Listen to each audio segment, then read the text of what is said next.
My name is Mia Yates. I'm 23 years old, and I work from home. I have a nice older brother who is 5 years older than me. He's engaged to a woman named Natalie, who is 26 years old. Natalie is very different from me. I'm not great at talking to people, but Natalie is outgoing and makes friends easily. Natalie has become close to our parents and often visits our house without telling us beforehand. Today, she showed up at our door without calling first. When the doorbell rang, my mom knew it was Natalie and welcomed her in. Natalie came into the living room with my mom and said, "I'm here." Then she looked surprised when she saw me. "Mia, you're still home?" She said without even saying hello. I told her, "I'm working from home." But she just said, "That's enough. You need to get a real job." I didn't know how to respond, so I went back to work without saying anything. My room is special to me. It's soundproof, and I designed it myself. With my parents' permission, of course. I pay for everything. It's like my own private castle, so I keep it locked and don't let anyone else inside. To get in, you have to unlock the soundproof door and then open another door.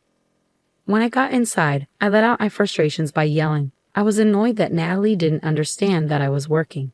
At lunchtime, a little light bulb in my room blinked, letting me know it was time to eat. I went to the living room where lunch was ready.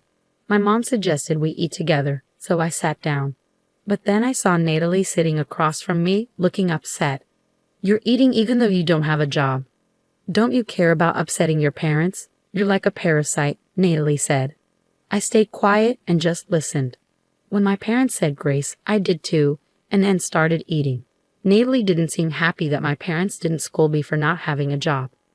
"Natalie, don't worry about it. Mia's our daughter, and we'll take care of her," my dad said, trying to reassure her. But Natalie wasn't convinced. She kept on expressing her worries. "I can't feel sure about marrying into this family if things stay like this," she said, still angry. My parents tried to calm her down, saying, "Just marry into our family, everything will be fine." But Natalie wasn't happy with their response. She kept on talking about her concerns. "I'm still not reassured. What if you two can't take care of Mia anymore? Do you expect me or our future kids to look after her?" she said, assuming that I'd always depend on others and never do anything for myself. I stopped eating and felt upset by what she was saying. My mom tried to defend me, saying, "Mia does work, you know.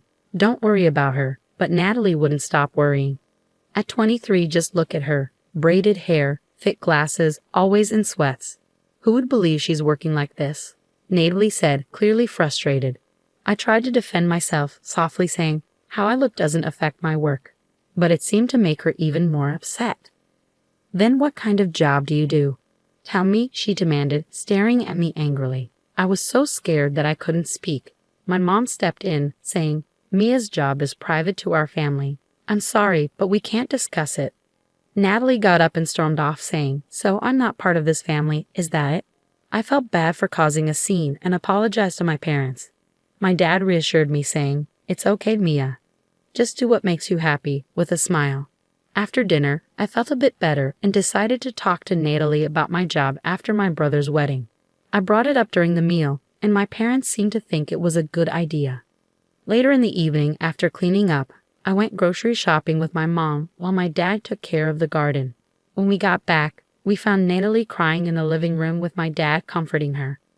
My mom asked what was wrong, but Natalie was too upset to answer.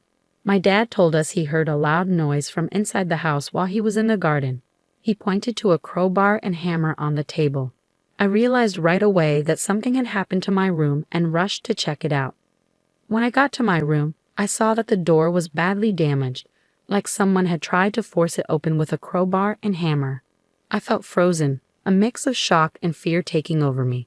My dad called my brother, who promised to come over as soon as he could. So I decided to stay in my room until he got there and tried to calm myself down. While I was waiting, I called my company and got permission to tell my future sister-in-law about my job after she married my brother. When I saw the light flicker in my room, I knew my brother had arrived. When I stepped out, I was surprised to see him already at the door. He apologized for startling me and didn't look at me but at the damaged door. I could tell he was probably shocked by what Natalie had done. I told him not to worry, that I would replace it myself, but he insisted that Natalie would take care of it.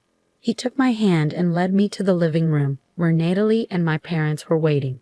As soon as we walked in, my brother confronted Natalie, saying, "I never thought you were capable of such violence." Everyone was shocked to see my usually calm brother so angry. He insisted, "You need to apologize properly to Mia and fix the door." Natalie started crying and kept saying, "I'm sorry," to my brother, but he interrupted her, saying, "This apology isn't for me," and gave her a stern look. I told my brother it was okay, but he kept his eyes on Natalie. She turned to me, knelt down, and apologized, promising to make things right. I accepted her apology and decided to move on from the incident. But I was curious why she did it, so I asked her. She said, "I thought if you didn't have a safe place, you'd have to get a job." Hearing this, I debated whether to tell her about my job before the wedding. But I knew it went against company rules, so I stayed quiet for now. The tension between my brother and Natalie bothered me, so I gave them each a concert ticket to try to lighten the mood. As Natalie looked at the tickets, she exclaimed, "These are for the Ames concert." Her face lit up with excitement, and she turned to my brother, saying, "Let's go." Her joy was infectious. My brother asked me, "Are you sure? These tickets are hard to get." I replied, "I got lucky. You can use them to make peace if you want." My brother's face also lit up with delight. Seeing them so happy made me happy too. The good vibes returned, and everyone forgot about the damaged door, enjoying their meal together. On the day of the concert, while I was out, Natalie excitedly visited my house to thank me. Since I wasn't home at the time, Natalie seemed to tell my parents, "Enjoy yourselves. Looks like Mia's decided to work outside for a change." The concert was fantastic. Afterward, my brother called me. He'd split off from Natalie at a company party and was thrilled about the concert. He mentioned that Natalie was a huge Ames fan and had always wanted to attend their once-a-year concert. He said she was over the moon about finally seeing them live. On the way home, Natalie couldn't stop talking about how amazing Ames was. When I mentioned I was glad we patched things up, my brother surprised me by saying, "The soundproof door we got as compensation cost $7,000. I just replied, "Sounds about right." He was shocked, saying, "Wow, that's expensive." I explained to my brother that the components for a soundproof room are expensive, which surprised him even more. He mentioned that Natalie felt the $7,000 expense for the door, but the concert made up for it. I felt good about giving them the tickets, especially since my brother and Natalie seemed to be getting along. However, Natalie still didn't understand my work-from-home job and thought I started working outside after the concert, which made her happy. When she realized her mistake, she started calling and visiting my house daily, urging me to get a job. I hoped to endure it until the wedding. But things only got worse. Even though I didn't want to see her until then, Natalie kept summoning me to the living room, where she kept nagging me about getting a job before the wedding, saying, "I don't want a jobless family member." To distract Natalie, I gave her merchandise like mascots and file cases from my previous company. At first, she happily accepted her favorite Ames items, but eventually, she started asking questions. She wondered why I had so much Ames merchandise. Reluctantly, I told her, "A friend who works with the Ames company gives them to me." When Natalie heard this, her smile widened, and she seemed even happier. "Please get me more tickets next time," she said, but there was still a problem. She wanted more merchandise and started causing trouble about being allowed into my room. I managed to stop her a few times, but I worried she might break the door again. So I gathered my courage and gave her a stern warning. "Natalie, if you break the door again, it won't just be the cost of repairs this time. Last time, I paid for it. Next time, you'll be the one paying." Natalie's face went pale at my words. I wondered if she was really considering doing it again. All I could do was hope the wedding would be over soon so I could have some peace. Even after that, until the wedding day, there wasn't a single day when Natalie didn't visit or use the call light. I lost count of how many times I yelled enough already in my room. I tried talking to my brother about it, but he seemed resigned, saying I've told Natalie over 100 times that Mia is working, but she doesn't seem to listen to me. In my mind, I thought, I wish my brother would get as angry as he did when she broke my door. But I knew he was busy with wedding preparations. He had mentioned he needed to finish a ton of work before the wedding so he could go on the honeymoon. So I didn't have much hope in relying on him. I had to give up and deal with Natalie on my own. Finally, it was the day before the wedding. As expected, our parents spent the day together, so the four of us had a fun night reminiscing and looking at old photo albums. It was nice to spend time together as a family after a long time. I mentioned, when I get married, my brother will have his own family, so we'll just be the three of us with our parents the day before the wedding. It'll feel a bit lonely. But my brother reassured me saying, "No, I'll come here and spend the day with you." I was glad he said that. In that peaceful moment, his phone rang. It was Natalie calling.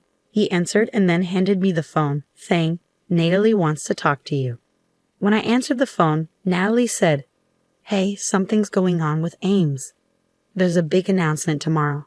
Can you ask your friend who gives you the merchandise what it's about? What if she's quitting or taking a break?" Apparently, Ames' agency had announced on social media that there would be a major announcement the next day. I didn't want to be bothered during my family time, so I simply said, "I don't know," and hung up.